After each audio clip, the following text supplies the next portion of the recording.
Ang bata. Bata.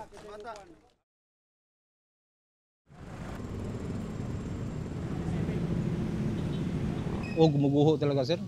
Paano? Parang ginanon sa amin eh. Tapos yung kabilang side ng building namin bumagsak talaga. Mabuti yung mga tao nandito sa harapan lahat. Kinakabahan po kami ngayon kasi palagi po may aftershock.